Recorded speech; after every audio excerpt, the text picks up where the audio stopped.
he seems to be someone, again, that gets the ball, kind of makes things happen around him and actively looking for the ball. He has burst onto the scene phenomenally well over the last 18 months, right? I like that, Brian. You've turned it back around on me. I'm very intrigued to understand who the rest of your 10 are if he hasn't made your top 10 in the world at the moment.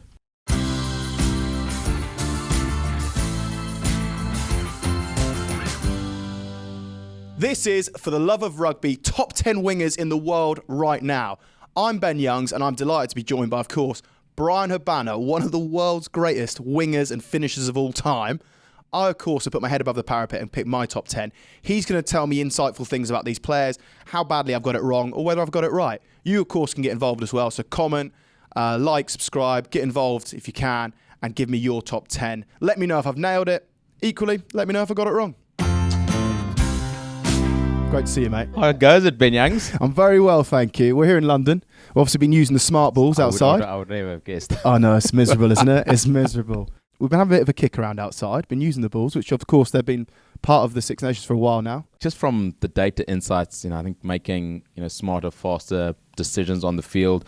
I think for a lot of us, the inches, the millimeters, the seconds really counted in, particularly at the highest level. And from a engagement, from a fan experience perspective, to be able to then share innovative insights that gives the crowd more understanding into what's going out on the field. But then as a player, to be able to test yourself with those fine margins has been really great. And I think getting all this information and being able to deliver it on all these various platforms, but have this incredible experiential opportunity for players, coaches, and fans alike has been pretty cool. I want to say I was not the best out there today, but I perfected the shink, the kick off the shin. So I'm really not too worried that I've lost to the likes of Max Machino, Dan Bigger. The rugby guy I might need to take on again. Yeah. You take Jared on again. Well, mate, yeah. I think that the bit that gives you also from a player's point of view, mate, like the hang time, the distance, looking for that optimum kick, like for someone like yourself chasing it, it's like I can then work out, right, where's the hang time? Where does this need to land? What gives you best chance to go win it back for the team? And like that insight as well from a player's point of view is like the margins, you're all looking for that 1%. Like that gives you like 5%, Yeah. Like, no, it's 100% true. And, as a player, I think I count myself unfortunate that I wasn't in the era of being able to use a smart ball and the insights that get given from that, because your decision making does become so much faster, so much quicker. And when you're looking at those small 1%ers at the highest level where the margins are minuscule, not even, millimeters, gutted that I didn't. But now being on the other side of the fence from a broadcasting perspective, to be able to share innovative insights with an audience that is just so broad, those that potentially don't understand rugby and those that do understand the fine margins. So, we all continuously look at whether pass is forward or going backwards. Kickers constantly try, aim for that, that inch perfect to the corner post from a penalty.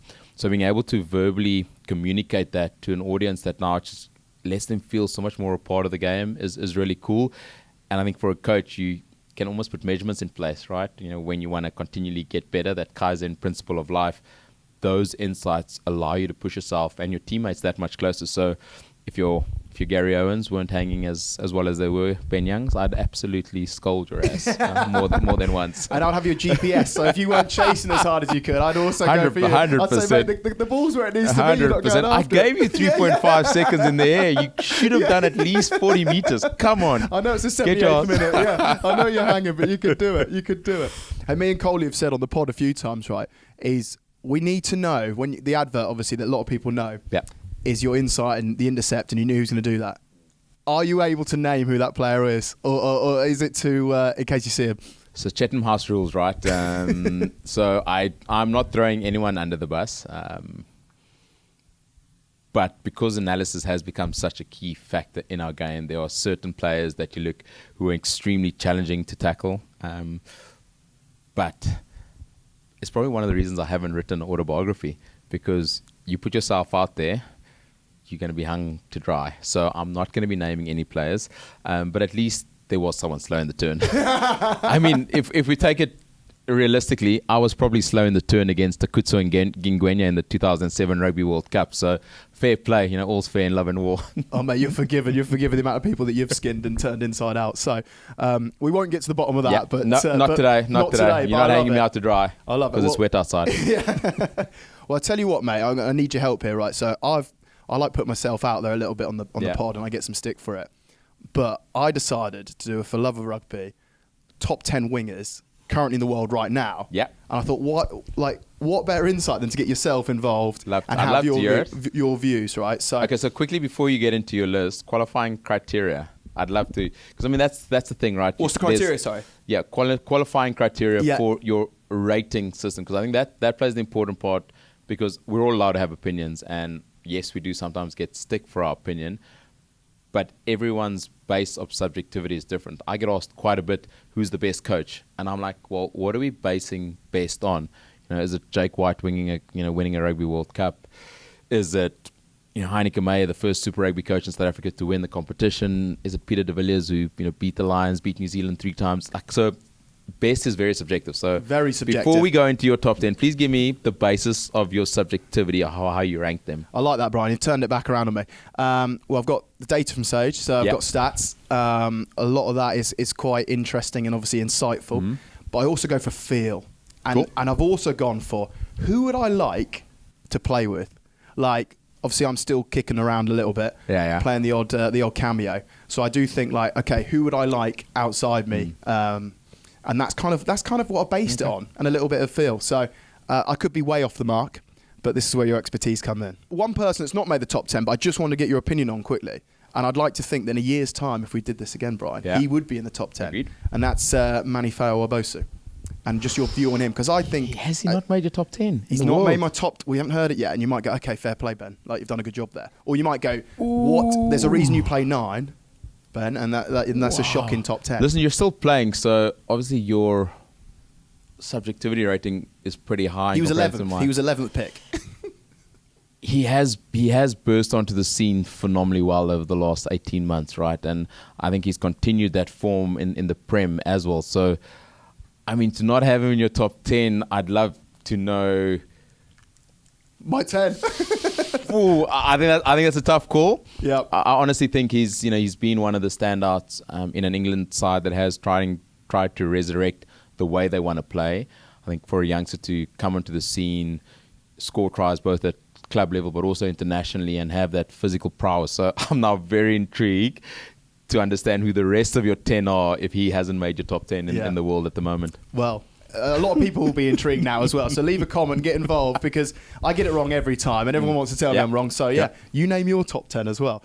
So, but I agree. I think Manny's unbelievably exciting, and from an English fan now, he's someone that gets the ball and you generally on the edge of your seat, you think something's going to happen. But he's also a guy who's almost made a 11 or 14 jersey his own, right? No matter... I think he's one of the guys. Look, he's probably one of the first you put as a starter. So it's very interesting for me that you wouldn't have him in your top 10, because if I go 5 countries around the world, best wingers, that'll be pretty interesting. But it is your top 10. It is your opinion. You don't have to wait any longer. Right, at number 10, I went for James Lowe, and I went for him at number 10. And the Irish people, you can get on this. Absolutely fine. Happy for your opinion. He's different type of winger. They use him a lot for exits. He uses left foot, got an absolute cannon. Of course, very, very good finisher. Scored 4 tries last Six Nations tournament. Yeah. But I had him at number 10. Oh, I would probably put James Lowe top 5 in the world at the moment. I think, to your point, what he brings to both Leinster and Ireland, he brings something very different. He's got a massive left foot boot on, and I think being able to relieve pressure like that, I can't think of many other wingers globally at the moment that are able to have that skill set that their team literally counts on every game, whether it be for club or country. So top 10, wow, number 10. That's interesting. I would not have him at 10, but okay. That's what I went for. At number 9, this guy's sort of been... I feel like he burst on the scene, then kind of had a bit of a quiet spell, and now is like proper turned up again. Is Caleb Clark.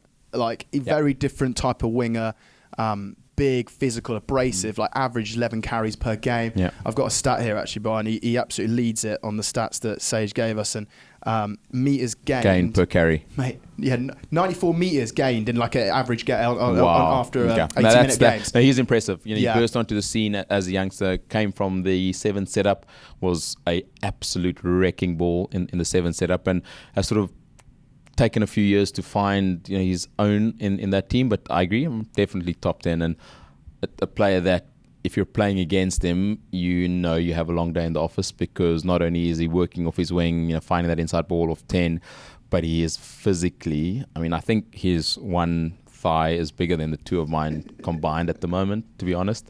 He's probably bigger than my whole torso then. What do you prefer? Like, did you have a preference in terms of playing against, say, a big physical sort of abrasive winger? Did you prefer that, or would it, you just did what you did and didn't overthink it, or would you be rather someone a little bit, I suppose, more smaller and agile? Like, what did you have a preference? I think as a preference, for the first thing you do is you respect your opponent, no matter whether they're big, small, nippy, ball carrying, abrasive. I think for me, in terms of measuring myself against the best in the world, you always looked at the New Zealand wingers. So the likes of a Joe Rokotoko was very different to a Sitiveni Sivivatu, and that constant effort. I played against Doug Howlett in some of my first few games in the Springbok jersey, so the New Zealand wingers always tested me. Wendell Saylor for Australia was an absolute man mountain, and probably in our era the most equivalent to a Jonah Lomu. He was probably not as quick as Jonah, but having come from league, he was pretty intense. So the New Zealand wingers were those that test me. I want to say Rene Ranger was probably my most challenging. He put me on my arse a few times, me and a lot of other South Africans. And he wasn't the biggest, but he just had this ability to bounce people left, right, and centre. He had a lot of talk, didn't he? Like, he's a bit like Ardi Savir, where like on the eye, you're like, but then my gosh, he's just like splattering people out the way. When he got the ball, it literally was like a wrecking ball. Like, people would be flying left, right, and centre, or sitting on your arse like I did a few times. He went to Montpellier for a little spell, actually. And we had them in Europe. We had them home and away.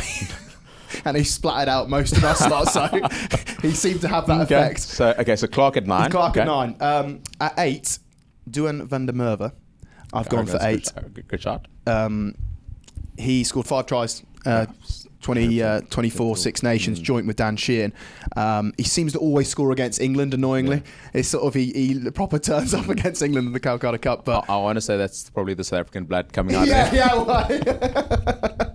I did always wonder. If I had to throw that in, it doesn't. Yeah, probably the English is the first team. But he scored some. The try was 2 years ago or last year. It was last year's he try. He scored some crackers, man. The one at Twickenham, the one at Twickenham, the kick return at Twickenham. As solo efforts go, I think it didn't go on to win Try of the Year last year. It was something ridiculous, right? That was, and not only I think his ability, and I'm not sure if the stats are there, but his ability to break first-time tackles is probably one of the highest in terms of any winger. And then he's got that raw pace, but he's also got that physical prowess in contact situations. So probably has to work on his high ball catching a little bit, but I reckon it's a good shout, depending on who the rest is. But he's up there with some of the best in the world at the moment. So my 10 with James Lowe and Duan van der Merwe at 8 are my only 2 that can play for the British and Irish Lions. Wow. So everyone else can't. The remaining people. Big shot. Okay. Which then, of course, I'm going to go. Yeah. If you were picking tomorrow, who's your 2 Lions wingers? Oh, okay. So, that's a tough one. You see, Lions, I'd probably go Duan, and I would go James. I think money is like you'd probably get there ahead of Australia, and I'm trying to think of Mac Hansen, and if I look at who is the Lions coach, Faz, has got a good repertoire with the Irish players. Mac Hansen has brought a lot of excitement. So he's not your classic out-and-out winger, but he just brings something exciting to the game. And you probably know in a Lions environment, combinations are really important. Oh, yeah. Does Lewis Rees-Zammit come back? That is a question, isn't it? For the Lions next year, because he went really well in 21 as a youngster, and that opportunity now I've gained worldly experience. Does he come back at the end of the year if he doesn't get into any further roster in the NFL? But I reckon Duan and James win. But I think Mac Hansen would be tough if he goes well in the Six Nations next year, right? Yeah, I agree. I think James Lowe, because of the Faz situation with Ireland and the way they use him to exit, like he's such a pivotal point of that it almost...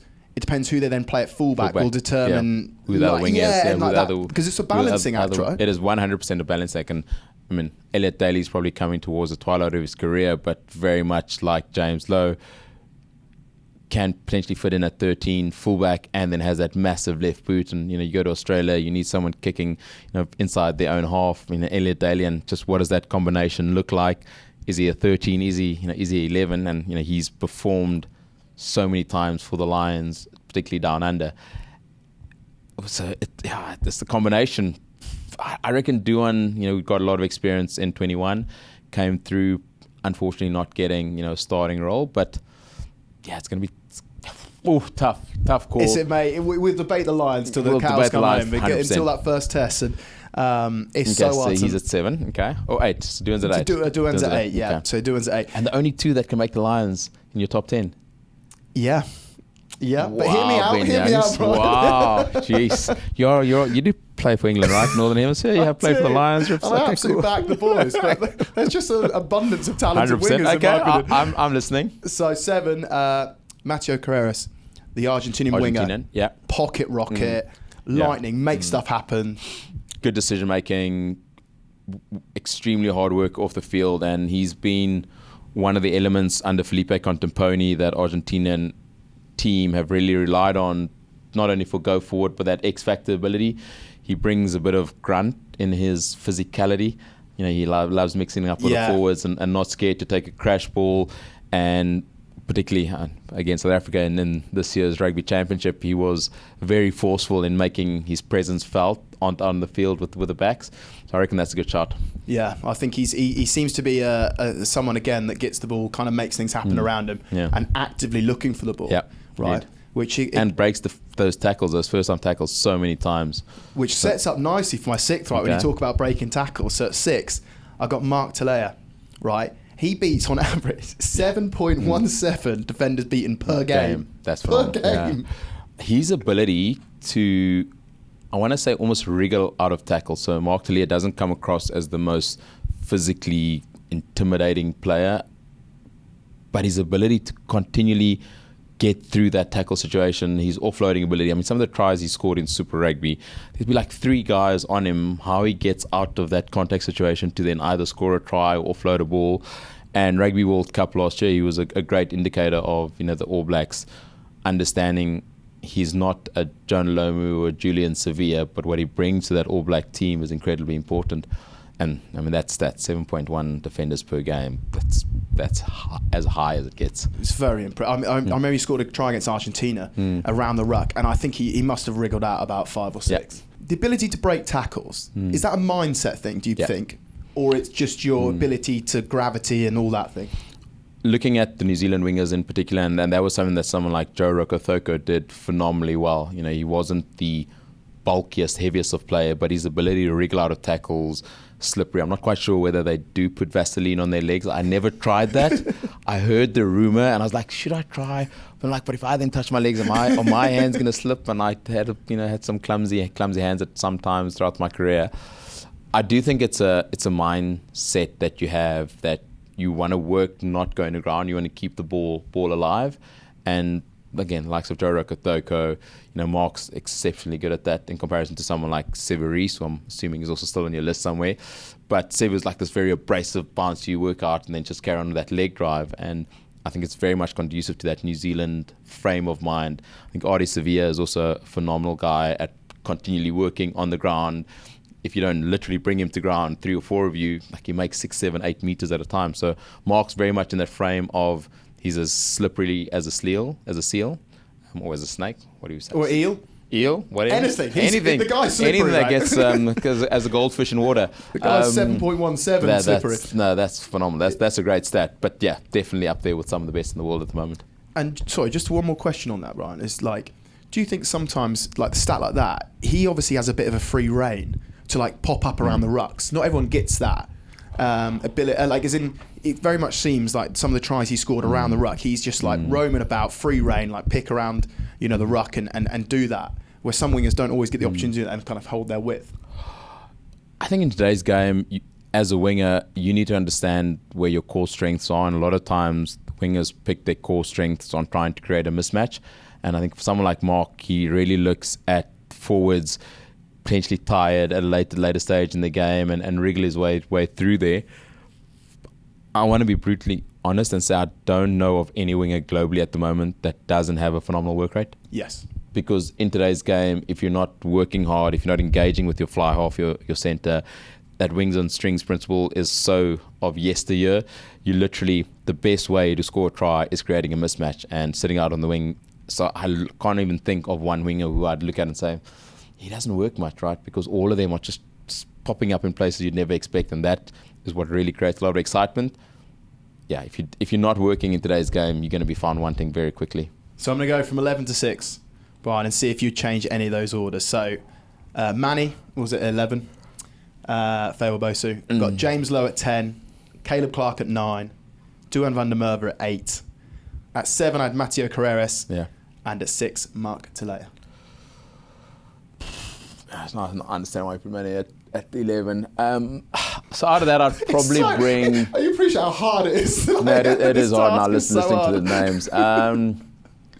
Yes, I would most certainly bring James Lowe up a little bit higher. I think just given the impact that he has for both Leinster and Ireland and how dominant Ireland have become heading into this Autumn Nation Series, the number 1 team in the world. Yes, they maybe slipped up one game in this year's Six Nations, went down to South Africa, beat South Africa in South Africa, the world champions. And James played a really important role in that. So I'd probably put James up at 6, to be honest. I think he's that good and the impact that he's had. So I reckon you others, there's always up for debate because what are we measuring the best on? And that's always, if it's try scoring abilities, it's going to be very different because James scores a lot of tries. Carreras also, he does so well. He was pivotal in that win in New Zealand earlier this year. So I think I'm happy, but I would move James from 10 to 6. Okay, fine with that. We can do that. No issues. Ready for my top 5? Yeah, pull it on me. Okay. Well, given the fact that I haven't heard it in South Africans, I'm now very content with where we're going. Don't worry, they're coming. At 5, I had Marika Koroibete. Cool. The Australian winger. Yeah. I went more on this. You know what I said about the feel? Okay. This was a feel selection, and having played against him, he's a proper handful. Yeah. No, he is. He's a beast. Probably didn't have a lot of opportunities for Australia in what has been a bit of a rebuild this year, playing in Japan, but he's come back and they're trying to still see what role he plays in this Australian side, a very new, younger looking backline that needs direction, and we know the brute force that he brings in every game, and those tackles on Makazole Mapimpi a number of years ago has really come to the fore. And I feel, I never played against him, but just watching from the outside, he looks like an absolute beast, as pocket rocket as they come, but has ounces of strength. It's just, his power to weight ratio must just be off the charts. Yeah, he's a hand. He's not actually touring with Australia. I guess they're just like saving him for the summer. For the summer lines too. But yeah, that was a bit of, not curveball, but I just that was the one on a feel. Yeah. Right, at 4, I went for Curtly Aronson. 2 line breaks per game, by the way, which is mental stat. But he's my number 4. I'm happy with that. I think his try scoring ratio at the moment, and thinking where you're probably going, he's maybe 5% in terms of total ratio tries per game behind Will Jordan, who's I think sitting at 100% at the moment. Literally every time Curtly Aronson gets the ball, something happens. And I think what he's done in the South African team, even though he doesn't normally sort of potentially bring in-game excitement in terms of getting the ball, breaking tackles like Cheslin Kolbe, for instance, every time he gets an opportunity to score, he scores. And like for South Africa, long may that try scoring continue, because it is just so phenomenal to watch. And a lot of the time, the hard work, very much like myself, is done by the inside. But as a winger, when your main role and responsibility is to finish off, he is as good a finisher as there is in World Rugby at the moment. Well, he scored that I played in that game in the autumn. Yeah. Where they turned over and there was a loose kick and he picked up and he went in and out and he didn't break stride. He just it just graced the ground and just phenomenal. And the way that Safka play, mate, when they get turnovers, they just shift it, don't they? Right. Yeah. And then Villy Leroux gets in the line, he throws it long, and then you just unlock these electric wingers to go cause carnage. It's incredible. And Makazole Mapimpi, was very much of that sim. So a lot of times the work was done on the inside, but then to still finish becomes critically important. And I go back to 2019 Rugby World Cup, 2023 Rugby World Cup, Makazole Mapimpi has just been phenomenal. And you're probably still getting to someone like Cheslin Kolbe that creates probably a lot more than what he actually scores. And I think therein lies a really incredible combination that South Africa has at the moment, in that you've potentially got your one wing, and unfortunately probably not the biggest of wings in terms of size and height globally, but ones that can just produce absolute X factor each and every time they get the ball. So we're all blessed at the moment, and there's a phenomenal depth. You've got someone like Kane and Moody, who has yet to lose in a Springbok jersey. Yes, he's played 15. Yes, he's played 13. He scored a first try out on the wing against Australia I think in 21. So the depth at the moment, you got someone like Cameron Honeycomb, who's replaced Damien Willemsit. Unfortunately, who's got injured this past weekend. Been absolutely exciting for the Bulls. So if I look back at my time in that Springbok jersey, the depth in the wing department wasn't as deep as what it is now, and that constant drive to be good, because if you maybe slip up, those waiting in behind you are going to grab the opportunity. So I'm happy with Kirtley at 4. Also, when you're previewing them, if you're coming against the Springboks, of course, with their depth at the moment, trying to preview it's actually, you pretty much know their team, but they could equally just flip it and still be so strong. Yeah. It's actually quite hard to preview them, because the depth is so high that they could Tinker do this, move him to fullback. Okay, he goes to 13. I'm going to switch the 10s around. I'm going to change the 9s. It's very hard to preview with that depth. I mean, so hard that New Zealand had to face against 8 forwards coming off the park pre-Rugby World Cup last year. So I think what Rassie Erasmus has really done exceptionally well since taking over as head coach, when South Africa was coming out a really dark patch, was he hasn't been scared to experiment, but he's also let players understand that in experimenting, if they don't grab the opportunity, they're not going to be there for very long. And what that has done for the Springboks fundamentally has created depth where you can put a first and potentially a second string Springbok side together, and they could mix it with the best in the world. And particularly out on the wing, back three, you've got Sasha Feinberg and Ngomazulu, who's also unfortunately injured, but made his debut this year against the then second best team in the world to become the first best team in the world in Ireland, and absolutely shone. And as a 21-year-old, to be able to have someone like Rassie give you the confidence to just go play your game, I think it's phenomenal at the moment. So would I have made this current Springbok team? It would have been a tough shot, right? It would have been a tough shot, Benny. Jeez, they're so good at the moment. Yeah, they are. But I think you'd have been all right, man. I think you'd been all right. Right, my top 3. Top 3, let's go. Okay. So at 3, I went for Will Jordan. He's scored 35 test tries in 37 tests. Oh, top 3, okay. I went pure on strike rate. Yeah, no, but Will's also what he has brought to this All Black side, and the All Black wingers, Jaro Kotoko, Stevini Savatu, Julian Sevilla, Will Jordan, Doug Howlett, Christian Cullen, their try scoring ratio is up there with the best in the world. And Will I'm not quite sure where he is on your list, but probably equitable to someone like Damien Penaud, that might not look like the strongest, flashiest player around, but geez, he gets the job done each and every time. And when you have a winger constantly scoring tries, he must be doing something right, whether he's not the biggest and not as slippery a character as Mark Talia, but someone that's always on the scoreboard, always working hard, and has this ability to not only pop up out of nowhere, but put on the gas burners and just absolutely dominate on the field. So good shot at 3.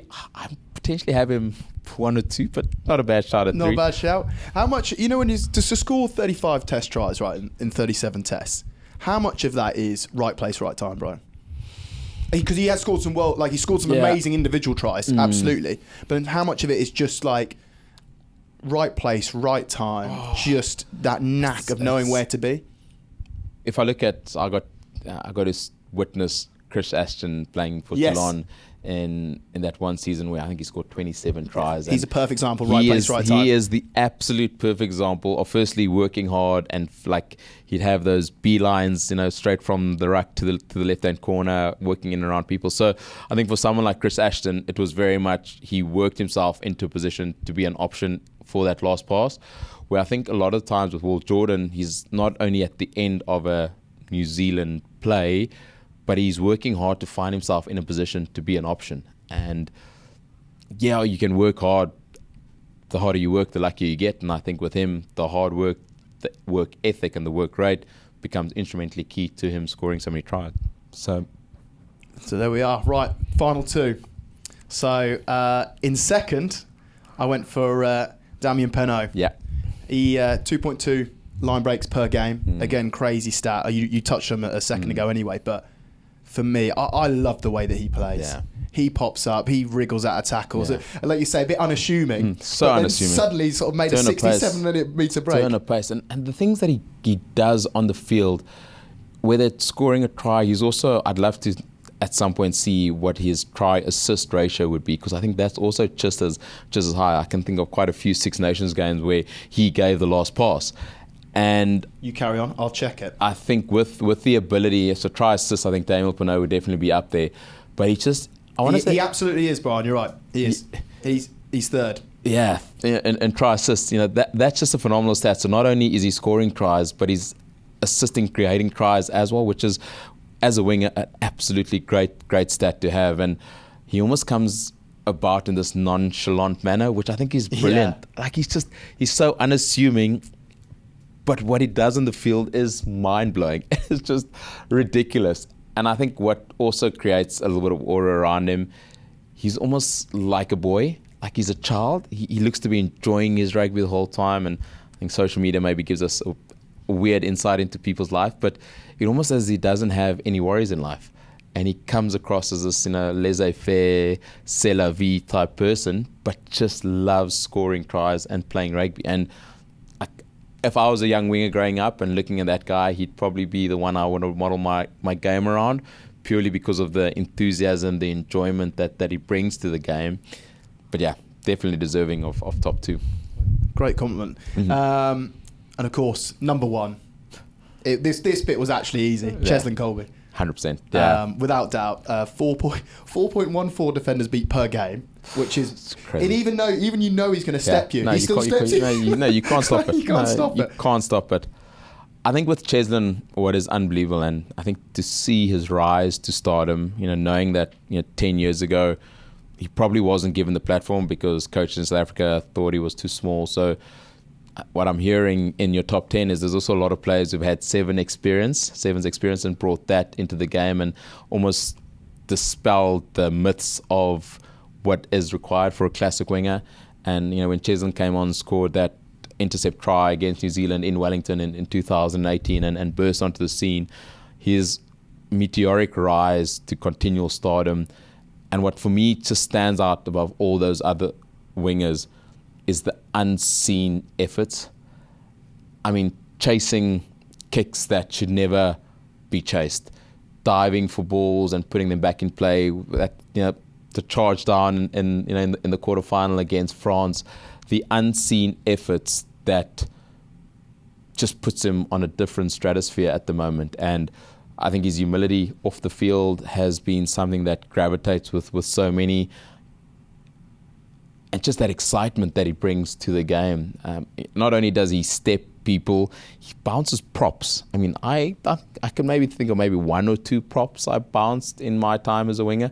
But the fact that you got a 76, 78, 80 kilogram player bouncing 120, 125 kilogram props and then working off the ball. So yes, his try-scoring ratio is potentially not as high as someone like Kurt Lee Arendse, but I think his try assists and the energy that he brings to a team is something that any team in the world, and his work rate on the high ball, and I think the thing that really, I want to say grapples about how amazing Cheslin is that he can kick for poles. His drop kick in the top 14 final, for Toulouse, I think it was for Toulouse 2019. I mean, from the 45 meter out, nonchalant, boom. And South Africa now he's throwing into lineouts, he's putting the ball into scrums. He's doing these things that just shows, firstly, the skill set that he's bringing to the game, but the influence that he has to possibly change games. And that charge down Thomas Ramos quarterfinal of last year's Rugby World Cup, indicative of what he can do. I mean, against Ireland, when I sat there, saw him throwing a ball in at a line out, I was like, did he even throw the ball in while he was playing sevens? And I couldn't remember off the top of my head, right? But the freedom that Rassie Erasmus has got to entrust him with that sort of responsibility, but then to be given that responsibility and shine each and every time. I know, 2019 Rugby World Cup final, as much as Makazole Mapimpi scored the first ever try in a Rugby World Cup final for the Boks, the one that Cheslin, stepped inside and, beat Owen, was the one that sort of sealed the deal. And he's just continued to go on this meteoric rise that will hopefully last forever, because, geez, as South Africans, it's not only inspirational, but it's a joy to watch every time. No, Brian, you've absolutely nailed it with Cheslin. And I guess playing against it, watching him, I tune in to watch him. He's box office. 100%. And the other reason it was so easy is people always think about wingers going forward and both sides of the ball. Like his defensive work, his over the ball, everything you've just mentioned. But again, for me, it was like he's world leading as wing play in terms of how he shuts down plays, how he gets over the ball, all the unseen stuff that you absolutely nailed. So there's my top 10. Okay. But we've done a little change, and I'm happy to change it. All right. So 10 we've gone Caleb Clark. Cool. 9 we've gone Dewey van der Merwe. 7 we've gone. 8 we've gone. Who have we gone to 8 then? Matteo Carreras. Yeah. 8 we've gone Matteo Carreras. 7 we've gone Mark Talea. And 6 is now James Lowe. I'm happy with that. You happy with that? I'm happy with that. Again, I think it's important in terms of subjectivity. What are you basing your things on? I think in terms of your feel for the game, their impact for their team, and moving James Lowe up the ranks definitely feels adept to me. Okay, I'm happy with that. So 5, Marika Korobetti. 4, of course, Curtly Aronson. 3, Will Jordan, incredible strike rate. 2, Damien Penaud, and number 1, Cheslin Kolbe. Are you happy with the top 5? So I think if we're giving money a shout out at 11, I'd be amiss to not at least give Makazole Mapimpi, whose try scoring ratio is also really high. I think he's just edged Jean de Villiers into 3rd place as an all-time Springbok try scorer at the moment, or 3rd or 4th, which again, what he's done. So special shout out. Having moved James Lowe, I reckon I wouldn't be hesitant to put a stamp on approval on that. I would agree. I think Damien. Again, if you're going for try scoring ratio, you need to have Will Jordan. Is he 3 or is he 2? But I'd probably be happy to give a stamp of approval and give all the fan mail derogatories back to you. Back to me. I'll take it. Mate, honestly, thanks so much for joining. Thanks for your views and helping me pick my top 10, which I will put my name to. No, I didn't help you pick your top 10. You picked your top 10. Let's just clarify for all the fans out there. He picked the top 10. I just ably assisted him to maybe move things around. I meant thanks for your input with the insight into each player. Thank you very much. It was good. I love it. Where do you reckon in my prime I'd have ranked in there, Ben? No pressure. Mate, I'd safe to say, I don't want to embarrass you, but you'll definitely be in my top 2, mate. I got you, mate. I got you, mate. Take that. Right, there it is. My top 10. We had a little bit of a change around, of course. I allowed Brian to do that. But get involved. Let me know your top 10. Comment below. Let me know if I've nailed it. I really think I've nailed it this time. But if I haven't, you'll let me know anyway. Thank you very much.